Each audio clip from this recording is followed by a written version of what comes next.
आज हम लोगों चर्चा का विषय है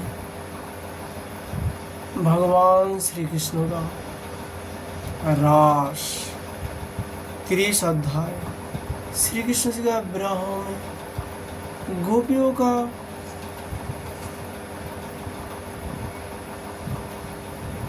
कैसा हाल हुआ।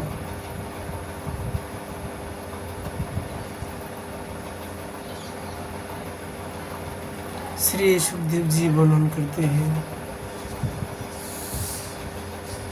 श्रीमद् भागवत में 10वें स्कंद में 30 अध्याय से।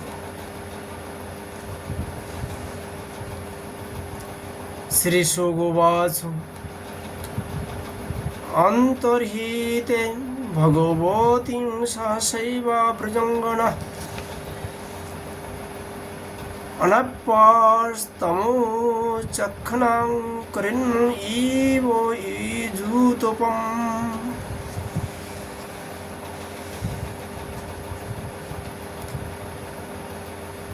श्री सुखदेव जी महाराज राजा परीक्षित से कहते हैं, परीक्षित, भगवान सहसा अंतर्धान हो गए। उन्हें न देखकर ब्रज युवतियों की वैसी ही दशा हो गई जैसे जूतपति गजराज के बिना हाथिनियों की होती है। उनका हृदय विरह की जला से जलने लगा।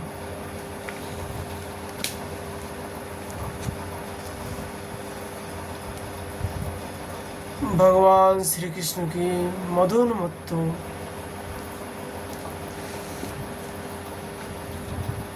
गजराज की सी चाल, प्रेम भरी मुस्कान, विलास भरी चितवन, मनोरम प्रेमालाप, भिन्न भिन्न प्रकार की लीलाओं तथा श्रृंगार रस की भाव भंगियों ने उनके चित्तों को चुरा लिया था।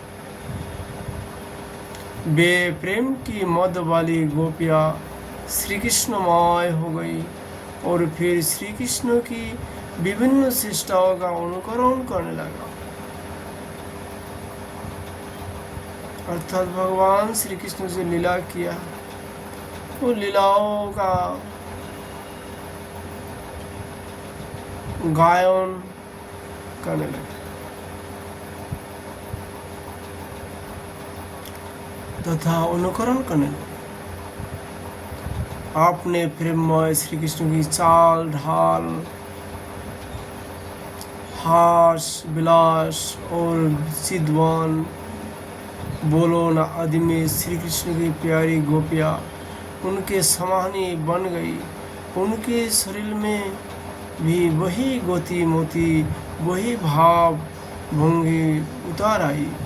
वे आपने को सर्वथा भूलकर श्री कृष्ण स्वरूप हो गई और उन्हीं की लीला विलास का अनुकरण करते हुए मैं श्री कृष्ण ही हूँ, इस प्रकार कहने लगी। वे सब परस्पर मिलकर उसी स्वर से उन्हीं के गुणों का गान करने लगी और मद वाली होकर एक वन में दूसरे वन में, एक झाड़ी से दूसरी झाड़ी में जाकर श्री कृष्ण को ढूंढने लगी।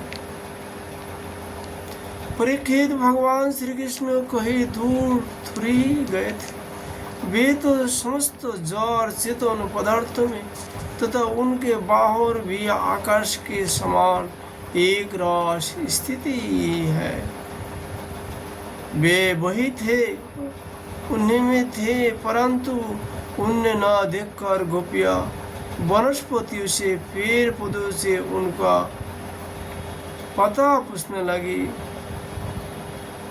गोपियों ने पहले बड़े बड़े वृक्षों से जाकर पूछा,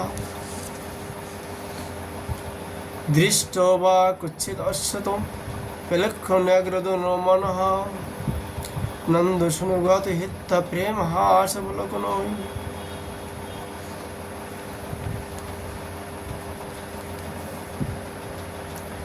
हे पीपल, हे पाको और बरगो, नंदन नंदन श्याम सुंदर, अपने प्रेम भरी मुस्कान और सिद्धवन से हमारा मान सुराकर चले गए हैं।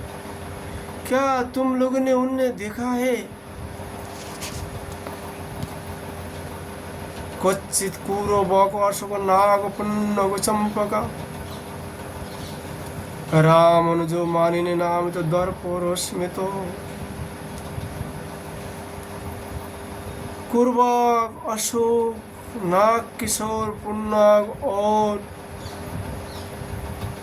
चंपा बलराम जी के छोटे भाई, जिनकी मुस्कान मात्र से बड़ी बड़ी माननियों का मान मर्दन हो जाता है, इधर आए थे क्या? क्वचित तुलसी कल्याणी गोविंद चरण प्रिय, सौ ताली कुल विभ्रत दिष्टस्ते अति प्रिय सुतो।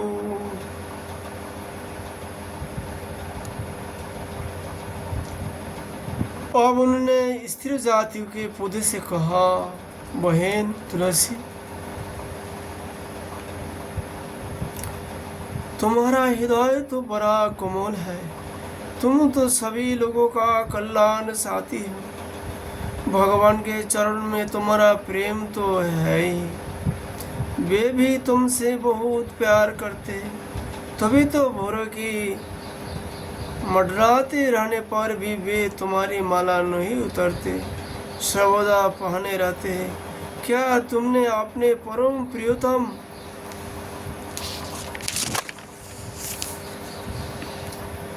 श्याम सुंदर को देखा?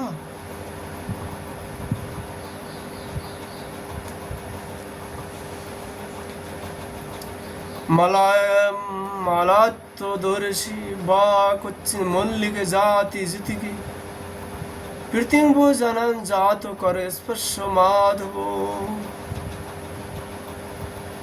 प्यारी मालती मल्लिकी जाति जी, तुम लोगों ने कदाचित हमारे प्यारे माधव को देखा होगा।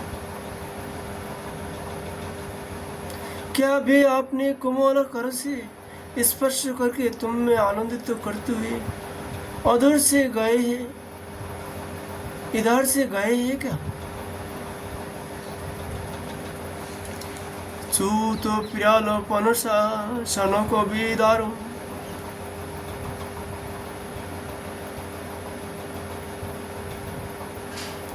जम्बो अर्घ बिल्लो बुकुलम्र कदम्बो नीपा, जे अन्य प्रत्य भवका जमुनोपकुला संसुप्त कृष्ण पदवी रोहितात्मनम नाहा।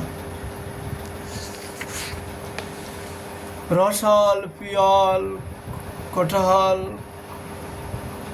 हितसाल कसनार जामुन आग बेल मोलश्री आम कदम्बो और नीम तथा अनन्य जमुना के तट पर विराजमान सुखी तुरवारो, तुम्हारा जन्म जीवन केवल परोपकार के लिए है। श्री कृष्ण के बिना हमारा जीवन सुना हो रहा है, हम बेहोश हो रही है। तुम हमें उन्हें पाने का मार्ग बता दो। किं ते कृतं खीतितापो बतो केशवांग्री, स्पर्श सबुत्स पुलकितांग विभासी अपंगी संभव कृम विक्रमाद बा आहो बरहो बुफिसो परिणाम हेरनो।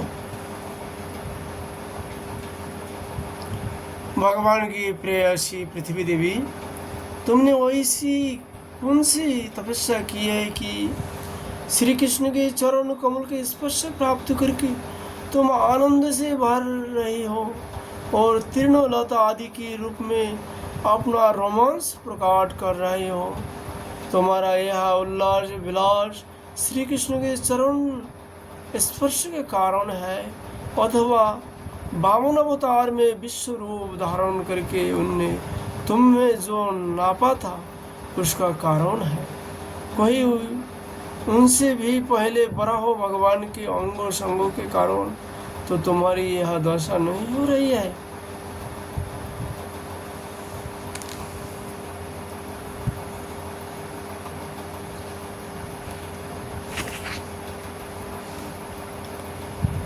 आपनपत्तपोगात प्रिय गात्र स्तन्नदृशं सौखी सुनिर्वृतमच्युत वः कांतं वशांग कुचकुंकुमरंजितायां कुंदसृज कुलपतिर्यः भाति गंधा।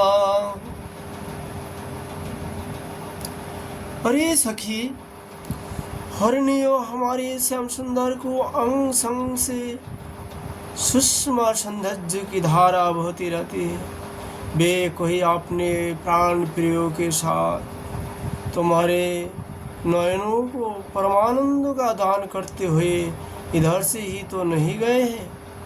देखो देखो सखी, यह कुलपति श्री कृष्ण की कुंदकली की माला की मनोहर गंध आ रही है, जो उनकी परम प्रेयसी के अंगों संगों से लगे हुए कुछ कुमकुम से अनुरंजित रहती है। तरोवर उनकी मालाओं की तुलसी ऐसा सुगंध है कि उसके गंध के लोभी मद वाले भौरे प्रत्येक कान उस पर मंडराते रहते हैं। उनके एक हाथ में लीला कमल होता होगा और दूसरा हाथ अपने प्रेयसी के कंधे पर रखे होंगे। हमारे प्यारे श्याम सुंदर इधर के विचित्र हुए इधर से विचरते हुए अवश्य गए होंगे। जान पड़ता है तुम लोग उन्हें प्रणाम करने के लिए ही झुके हो, परंतु उन्होंने अपनी प्रेम भरी सिद्धवंश से भी तुम्हारी वंदना का अभिनंदन किया है, जानो ही। और ये सखी,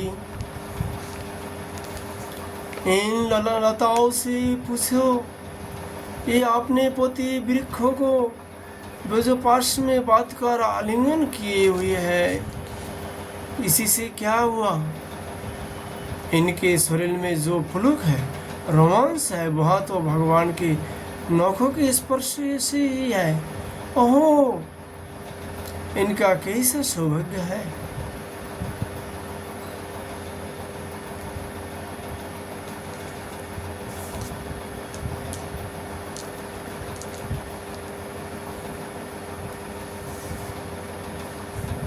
परीक्षित, इस प्रकार मद वाली गोपियां प्रलाप करते हुए भगवान श्री कृष्ण को ढूंढते ढूंढते कातर हो रही थी और भी गारो आवेश हो जाने के कारण भगवानमय होकर भगवान की विभिन्न लीलाओं का अनुकरण करने लगी। एक पुतना बन गई तो दूसरी श्री कृष्ण बनकर उसका स्थान पीने लगी। कोई शिखरा बन गई तो किसी ने बाल कृष्ण बनकर रोते उसे पैर की ठोकर मारकर उलट दिया।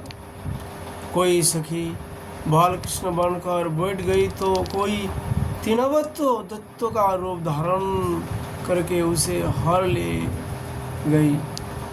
कोई गोपी पाप घसीट कर घुटनों के बल बकाया चलने लगी और उस समय उसके पायजे रुन झुन बोलने लगे। एक बनी कृष्ण तो दूसरी बनी बलराम, और बहुत सी गोपियाँ ग्वाल बाल के रूप हो गई। एक गोपी बन गई वत्सासुर तो दूसरी बनी बकासुर। तब तो गोपियों ने अलग अलग श्री कृष्ण बनकर वत्सासुर और बकासुर बने हुए गोपियों को मारने की लीला की। जैसे श्री कृष्ण वन में करते थे, वैसे एक गोपी बांसुरी बजा बजा कर दूर गए हुए पशुओं को बुलाने का खेल खेलने लगी। तब दूसरी गोपियाँ बहा बहा करके उसकी प्रशंसा करने लगी। एक गोपी अपने के श्री कृष्ण समझकर दूसरी सखी उसे गले में बहा डालकर चलती और गोपियों से कहने लगी, मित्रों, मैं श्री कृष्ण हूँ, तुम लोग मेरी यह मनोहर चाल देखो। कोई गोपी श्री कृष्ण बनकर कहती, अरे ब्रजवासियों, तुम आंधी पानी से मत डरो, मैंने उससे बचने का उपाय निकाल लिया है। वैसा कहकर गोवर्धन धारण का अनुकरण करते हुए वह अपनी ओढ़नी उठाकर ऊपर तान लेती है। सुखदेव जी कहता है, परीक्षित, एक गोपी बनी कालियो नाग, तो दूसरी श्री कृष्ण बनकर उसके सिर पर पैर रखकर चरी बोलने लगी, रे दुष्ट सांप, तू यहाँ से चला जा, मैं दुष्टों का दमन करने के लिए ही उत्पन्न हुए हो।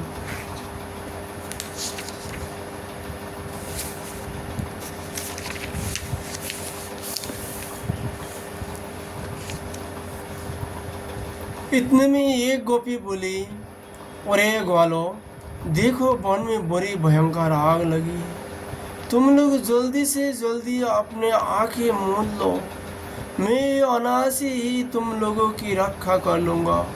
एक गोपी जशोदा बनी और दूसरी बनी श्री कृष्ण। जशोदा ने फूलों की माला से श्री कृष्ण को उखल में बांध दिया। अब यह श्री कृष्ण बनी हुई सुंदरी गोपी हाथों से मुंह ढककर भय की नकल करने लगी। परीक्षित, इस प्रकार लीला करते करते गोपियाँ वृंदावन के वृक्ष और लता आदि से फिर भी श्री कृष्ण का पता पूछने लगी। गोपियाँ कितनी थी? 300 करोड़। पूरा हिंदुस्तान में 150 करोड़ से कम है।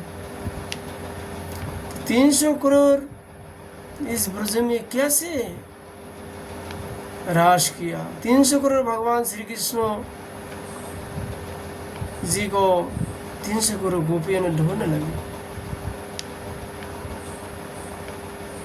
कहना का भावार्थ है, इस श्री वृंदावन धाम है, ब्रज धाम, ये कोई भी निर्णय नहीं कर सकता कितना बड़ा है। जब भी लीला करते हैं भगवान तब विशाल हो जाता है।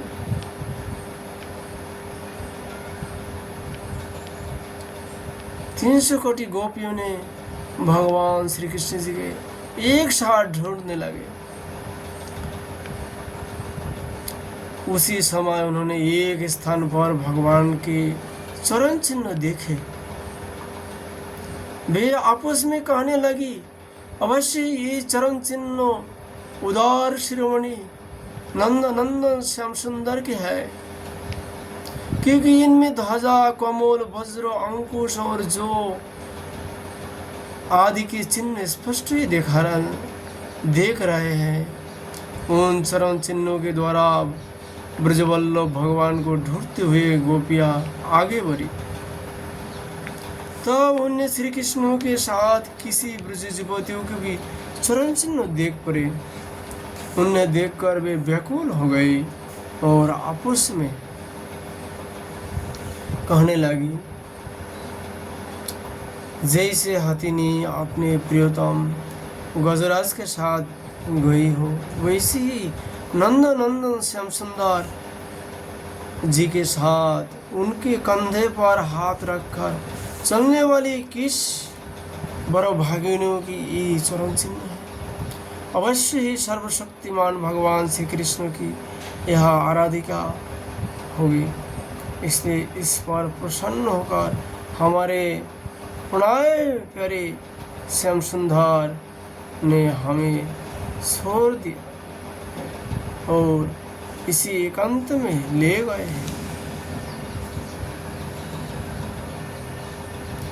यहाँ राधा जी का नाम नहीं ले रहा है सुखदेव जी जब वर्णन कर रहे थे, क्योंकि सुखदेव जी का जिस लीला का जिस भाव को वर्णन करेंगे उसे भाव प्रकट हो जाते हैं। यदि सुखदेव जी राधा जी की भाव, राधा जी को उच्चारण करेंगे राधा नाम, तो राधा भाव आ जाती है। तो राधा का भाव प्रकट होने पर सुखदेव जी भागवत जी का वर्णन नहीं कर सके, इसलिए श्री राधा जी का स्पष्ट से नाम नहीं लिया। आराधिका लिखा दिया, आराधिका उन्होंने उच्चारण किया, राधा नहीं लिखा।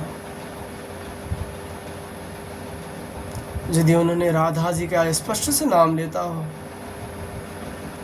तब परीक्षित जी को भागवत जी को कथा सुनाना उनका द्वारा असंभव हो जाती है। इसलिए पूरा भागवत जी में राधा जी का नाम संक्षेप से लिया, स्पष्ट से नहीं लिया गया।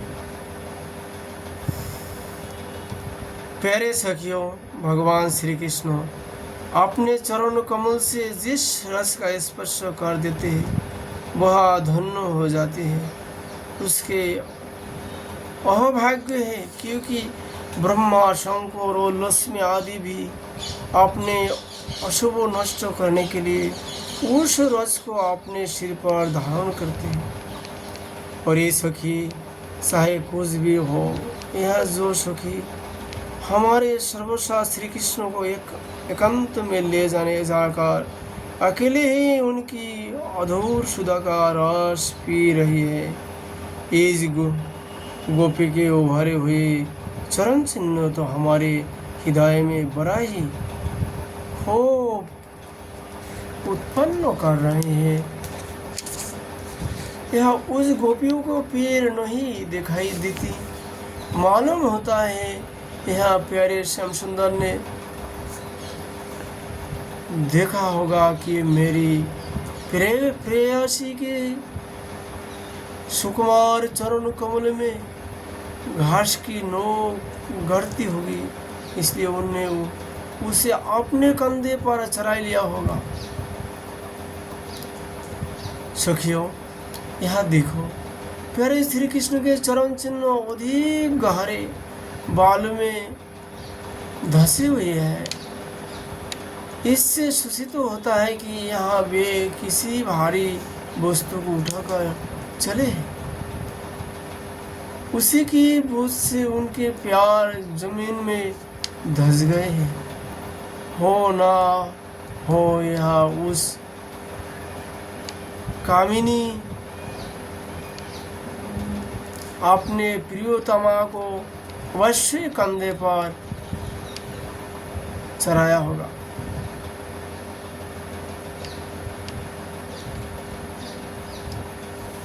देखो देखो यहाँ परम प्रेमी ब्रजवल्लभ ने फूल चुनने के लिए अपने प्रेयसी को नीचे उतार दिया है।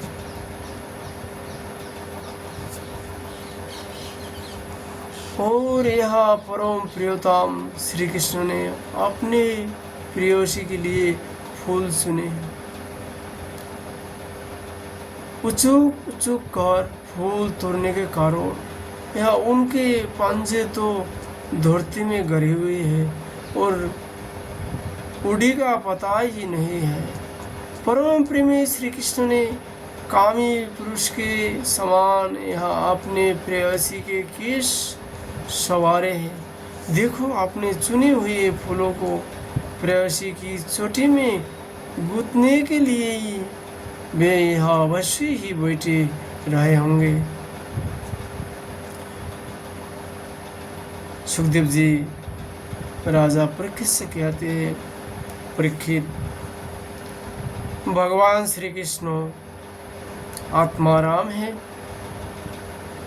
वे अपने आप में ही संतुष्ट और पूर्ण है। जब वे अखंड है, उनमें दूसरा कोई है ही नहीं, तो उनमें काम की उत्पन्न कैसे हो सकता है। फिर भी उन्होंने कामियों की दीनता, स्त्री परवशता और स्त्रियों की कुटिलता दिखलाते हुए यह उस गोपी के साथ एकांत में क्रिया की थी, एक खेल में रचा था।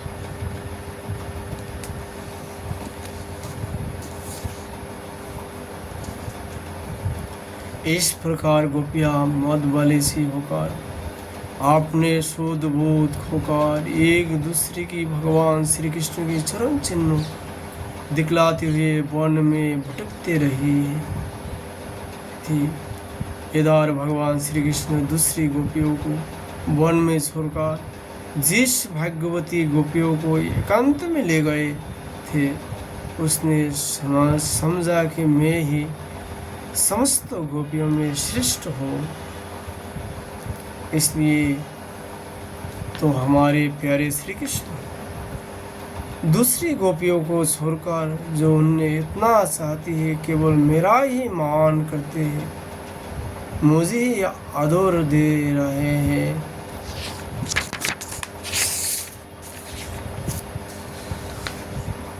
भगवान श्री कृष्ण ब्रह्मा और शंकर के भी शासक है।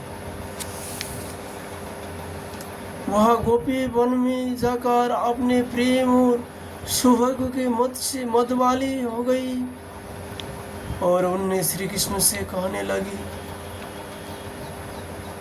प्यारे, मुझसे आप तो और नहीं चला जाता। मेरे सुकुमार पाप थक गई है, अब तुम जहाँ चलना चाहो मुझे अपने कंधे पर चढ़ा कर ले चलो। अपनी प्रियतमा की यह बात सुनकर श्याम सुंदर ने कहा, अच्छा प्यारी, तुम अब मेरे कंधे पर चलो। यह सुनकर वह गोपी जीव ही उनके कंधे पर चढ़ने चली, त्यों ही श्री कृष्ण अंतर्धान हो गए और वह सौभाग्यवती गोपी रोने पछताने लगी। तो अब गोपी ने कहा, ये गोपी कौन है? गोपी श्री राधा जी है। सुखदेव जी, राधा जी का नाम नहीं ले पाए, पहले भी आपसे बुलाया, राधा नाम लेती राधा के भाव आ जाते हैं। जो राधा श्री कृष्ण जी को यश से जब बादल को उन्होंने देखते थे आसमान में, तब गिर जाती थी, बेहोश हो जाती थी। जब ब्रज में मोर के कंठों को देखते थे तो राधा जी मूर्छित हो जाती थी।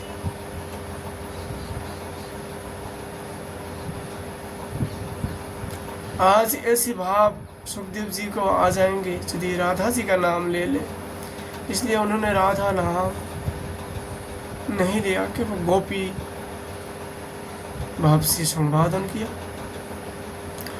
वे राधा जी को जब सुर के भगवान श्री कृष्ण चले गए तो राधा जी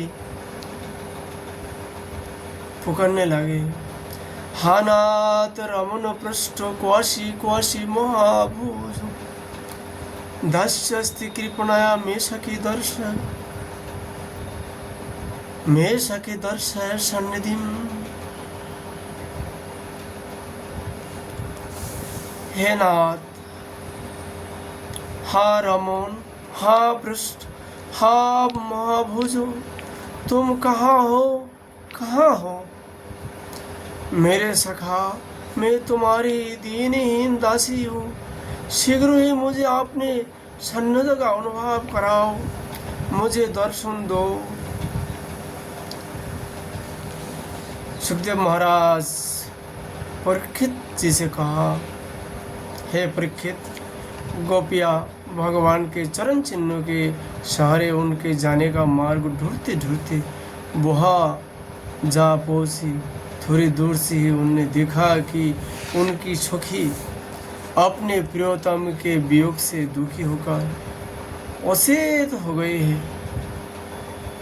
जब उन्होंने उसे जगाया तब उसने भगवान श्री कृष्ण से उसे जो प्यार और सम्मान प्राप्त हुआ था वह उनकी सुनाया और गोपियों से राधा जी सुनाया है। उसने यह भी कहा कि मैंने कुटिलतावशत उनका अपमान किया, इसी से वे अंतर्धान हो गए। उनकी बात सुनकर गोपियों के आश्चर्य की सीमा न रही।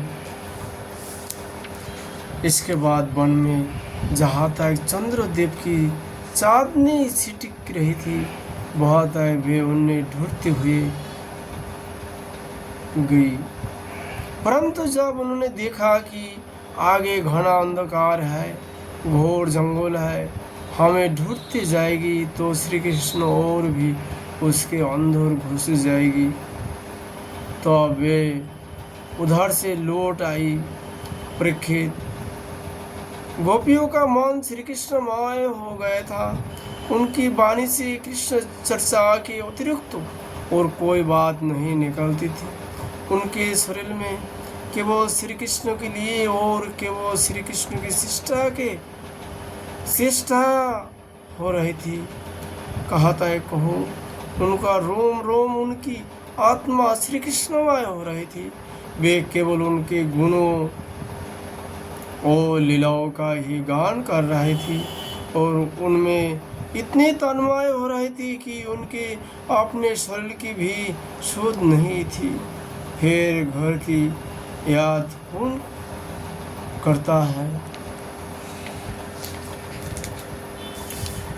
गोपियों का रोम रोम इस बात की प्रतीक्षा और आकांक्षा कर रही थी कि जल्दी से जल्दी श्री कृष्ण आए। श्री कृष्ण की ही भावना में डूबी हुई गोपियाँ जमुना जी के पावन पुलिन पर रमण रति में लौट आई और एक साथ मिलकर श्री कृष्ण के गुणों का गान करने लगी। इति श्रीमद्भागवते महापुराणे परमहंस संहिता दशम स्कंदे पूर्वार्धे रासक्रीडायां कृष्ण अम्बरसं नाम त्रिशोध्याय विश्राम। आज हम लोग भगवान की रास की चर्चा किया है। उनका कृपा से, राधा माधव की कृपा होने पर फिर चर्चा करेंगे। राधे राधे।